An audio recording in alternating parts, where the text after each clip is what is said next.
আসসালামু আলাইকুম। সবাই কেমন আছেন? চলে আসলাম নতুন আরেকটা ভিডিওতে। তো সকালবেলা ঘুমাচ্ছিলাম, আম্মু ফোন দিছে, ফোন দিয়ে বলতেছে যে চল তোরে নিয়ে বাইরে বেরোবো। তাই আমি বললাম যে কোন জায়গায় বেরোবা? তো বলতেছে যে তোরে নিয়ে জায়গায় যাব, আমাদের জায়গা আছে আর কি বাসার পাশেই। তো ওই জায়গাতে অনেক কচু হয়েছে। তো বলতেছে যে আমাকে নিয়ে যাবে, যে কচু কাইটা নিয়ে আসবে, বাসায় কচু ভাজি করবে। অনেক দিন ধরে কচু ভাজি খায় না আম্মু, বা বাসায় রান্না হয় না। তো সব কিছু মিলে আর কি বের হইলাম। তো সকালবেলা বের হইছি, এই যে দেখতে পাচ্ছেন আশেপাশে বাড়ি ঘর, এই যে এখানে কিন্তু কচু চাষ করা হয়েছে। তো এই কচু না আর কি, আর যেগুলা নর্মালি কচুগুলা হয় আর কি। তো আশেপাশের পরিবেশটা কিন্তু খুবই সুন্দর, সকালবেলার পরিবেশ খুব ভাল লাগতেছে। এই যে এটা হচ্ছে আমাদের সেই জায়গা। হ্যাঁ, তো এখান থেকে আর কি এখন কচু কাটবো। তার আগে আপনারা বলেন তো, এই যে আমি ভিডিও করি, আমার চ্যানেলটা কিন্তু নতুন, 5-6টা ভিডিও অলরেডি কিন্তু ছাড়া হয়েছে। হ্যাঁ, তো আমার ভিডিওগুলো আসলে আপনাদের কাছে কেমন লাগে একটু কমেন্ট করে জানাবেন তো। কারণ আপনারা যদি কমেন্ট করে না জানান, তাহলে কিন্তু আমি আমার ভিডিওর ইমপ্রুভমেন্ট আনতে পারবো না। ঠিক আছে, কোন কোন জায়গায় আমার সমস্যা আছে এসব বিষয়ে কিন্তু আমি বুঝবো না। তো আপনারা যদি কমেন্টে আপনাদের মতামত জানান, তাহলে কিন্তু আমার ভিডিও সামনে থেকে আরো সুন্দর করে আপনারা দেখতে পাবেন। তো যাই হোক, আমি এই যে মানে কি বলে, কাছি নিয়া নাইমা পড়ছি কচু কাটতে। আমার মা দাঁড়ায় রইছে, আমি কচু কাটতেছি। আসলে এত মানে কচু কাটা যে এত কষ্ট, ঠিক আছে, মানে কি বলবো। একে তো হচ্ছে পানি ছিল, নিচে হচ্ছে কাদা, তারপরে হাত পা মানে পুরা চুলকাইতাছিল। তারপরেও কাটছি আর কি, কোনো মতো কাইটা কুইটা তো নিলাম। এখন কিন্তু বৃষ্টির সিজন, আর আমরা সবাই জানি যে বৃষ্টির সময় যদি কচু খাওয়া হয়, তাহলে কিন্তু ওই কচু গলায় ধরে। কিন্তু আমার আজকের এই ভিডিও যদি আপনি দেখেন আর এইভাবে যদি আপনি রান্না করেন, তাহলে কিন্তু এই কচু আপনার গলায় ধরবে না। আপনারা দেখেন, আমি কিন্তু একদম এই যে পানি থেকে আমি কচুগুলা তুলতেছি, অর্থাৎ পুরাটুকুই কিন্তু জায়গায় শুধু পানি আর পানি, নিচে শুধু কাদা। ঠিক আছে, তো এই কচুই কিন্তু আমি তুলতেছি, তুলে আপনাদেরকে আজকে রেসিপি করে দেখাবো। ভিডিওটা না টেনে অবশ্যই ভালোভাবে দেখবেন।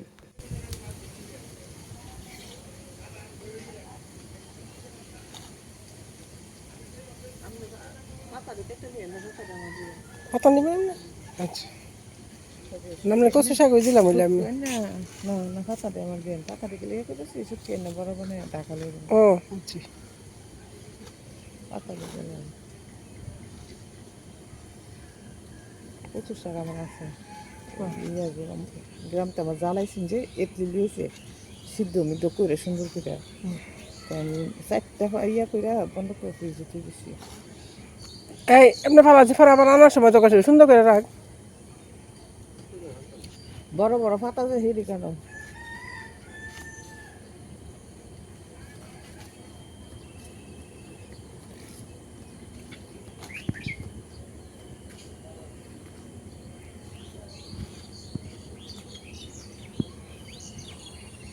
তো অবশেষে কিন্তু আমার কচু কাটা শেষ, আপনারা দেখতে পাচ্ছেন। আর অবশ্যই কিন্তু যখন আপনারা কচু নিবেন, তখন কিন্তু অবশ্যই বড় বড় দেখে সেগুলো নেওয়ার চেষ্টা করবেন। ছোটগুলো আসলে না নেওয়াটাই ভালো।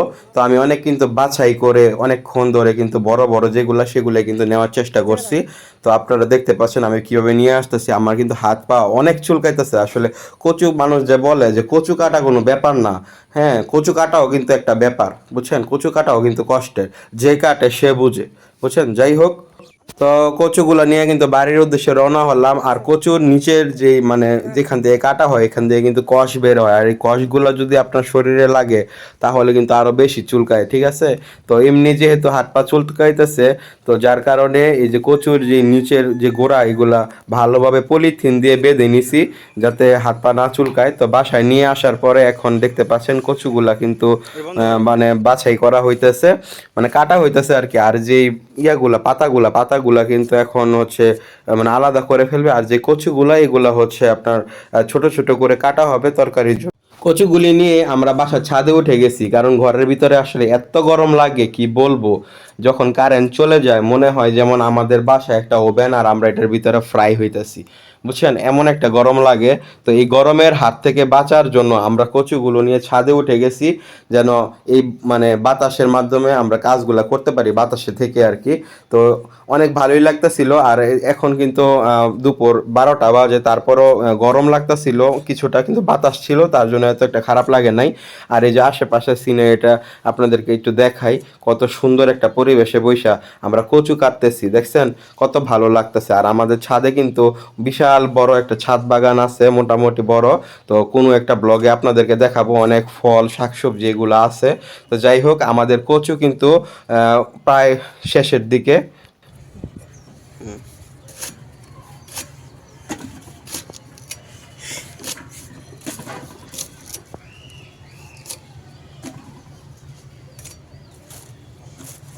তো এই পর্যায়ে আমরা কচুগুলো ধুয়ে নিব, যেহেতু আমরা ছাদে আছি তাই ছাদের ট্যাঙ্কি থেকে আমরা পানি নিয়ে কচুগুলো ধুচ্ছি একটি বড় বালতিতে।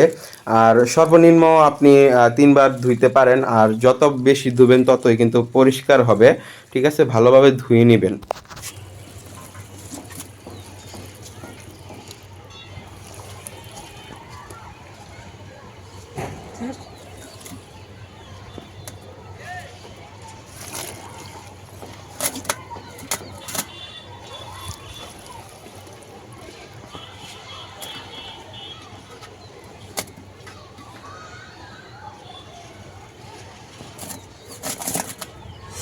কচুগুলো ভালোভাবে ধোয়ার পর এখন আমরা এগুলো সিদ্ধ করব। তো আমাদের ছাদে কিন্তু একটা মাটির চুলা আছে, আর এই মাটির চুলাতে আমরা বাড়তি যে সকল রান্না বাড়ির কাজ থাকে এগুলো আমরা সেরে নিই।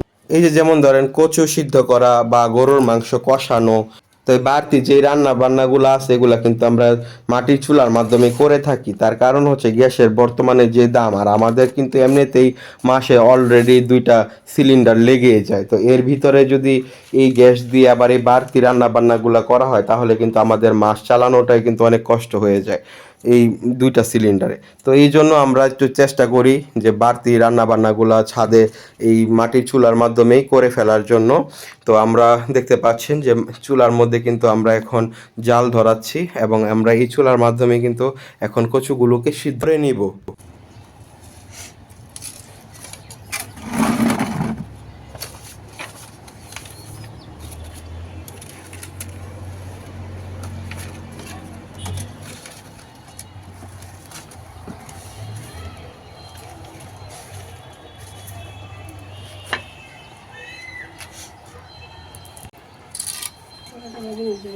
যারা যাবে খড়ি ফেলে খেলা না ফেলে দিবি ওর ভিতরে বাস কাঠ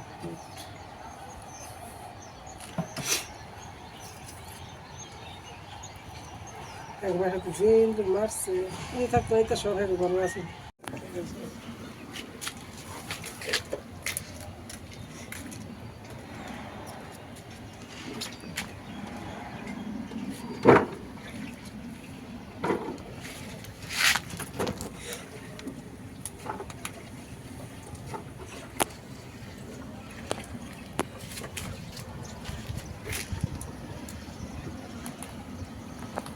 তো কচুগুলোকে ভালোভাবে সিদ্ধ করার পরে আমরা এখন চলে আসলাম বাসায়, এবং ফ্রাই প্যানে আপনারা দেখতে পাচ্ছেন যে ভালোভাবে কিন্তু আমরা এটা ভেজে নিচ্ছি। এখনও কিন্তু তেল দেওয়া হয় নাই, যার কারণে আপনারা দেখতে পাচ্ছেন যে নিচে কিন্তু অল্প অল্প করে লেগে যাচ্ছে। তো এই পর্যায়ে কিন্তু আপনারা ভালোভাবে, খুবই ভালোভাবে কচুগুলোকে আসলে ভেজে নেবেন, যাতে করে এই কচুর যে পানিটা, ঠিক আছে, পানিটা ভালোভাবে শুকায়। আর এই পর্যায়ে কিন্তু অনেকেই করে কি, প্রথমে তেল দেয়, তারপরে কচু দেয়, তারপরে হচ্ছে এইভাবে সিদ্ধ মানে ভালোভাবে আসলে এটা শুকায় নেয়। তো যদি আপনি তেল দিয়ে নেন তাহলে কিন্তু পানিটা শুকাইতে অনেক লেট হবে, বুঝতে পারছেন? তো এই পর্যায়ে আপনারা কিন্তু আগে শুকিয়ে নেবেন, তারপরেই কিন্তু আপনারা তেল দিবেন। এই পর্যায়ে কচু ভালোভাবে শুকানোর পর আমরা তেল গরম করে নিয়েছি, এবং এই তেলে আমরা ভাজা মরিচ দিয়েছি, তারপরে আমরা দিয়েছি হচ্ছে পেঁয়াজ কুচি এবং রসুন কুচি।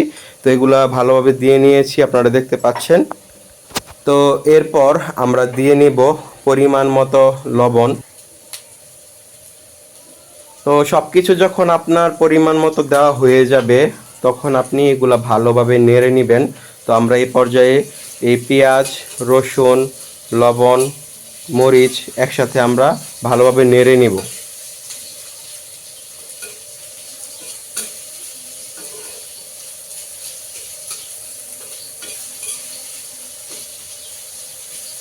ভালোভাবে নেড়ে নেওয়ার পর আমরা এখন দিয়ে দিব হলুদ, তারপরে দিয়ে দিব হচ্ছে মরিচ।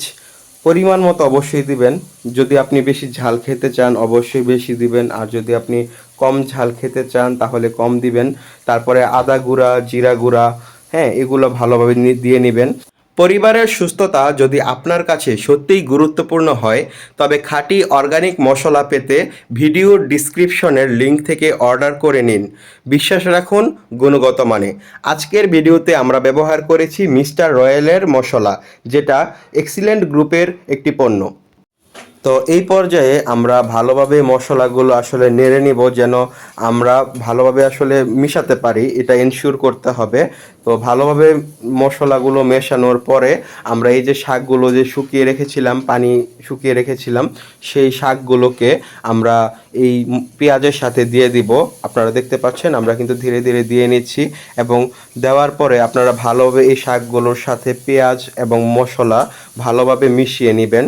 তো আপনারা দেখতে পাচ্ছেন আমরা কিন্তু এই শাকগুলো এখন মিশিয়ে নিচ্ছি।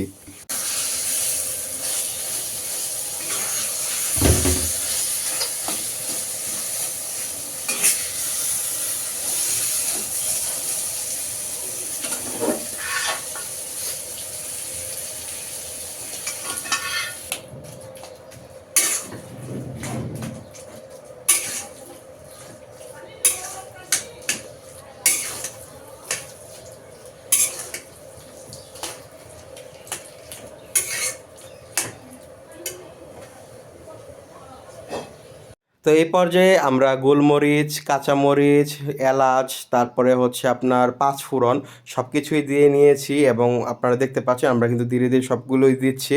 তো আমাদের কচু কিন্তু অলরেডি হয়ে গেছে, ঠিক আছে, আমাদের কচু রান্না হয়ে গেছে অলরেডি।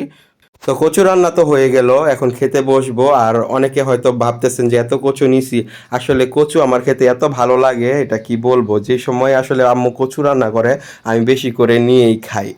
তো যাই হোক, আজকের ভিডিওটা আশা করি আপনাদের ভালো লাগছে।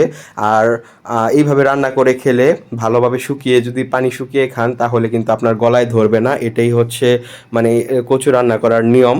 আর যদি আপনি অর্গানিক মানের মশলা পেতে চান, আমার ভিডিওর ডিসক্রিপশনে দেওয়া লিঙ্কে পেজ পাবেন, সেই পেজে আপনারা অর্ডার করতে পারবেন। তো সবাই ভালো থাকবেন, সুস্থ থাকবেন, দেখা হবে নতুন কোনো ভিডিওতে। সেই পর্যন্ত শুভকামনা। আসসালামু আলাইকুম।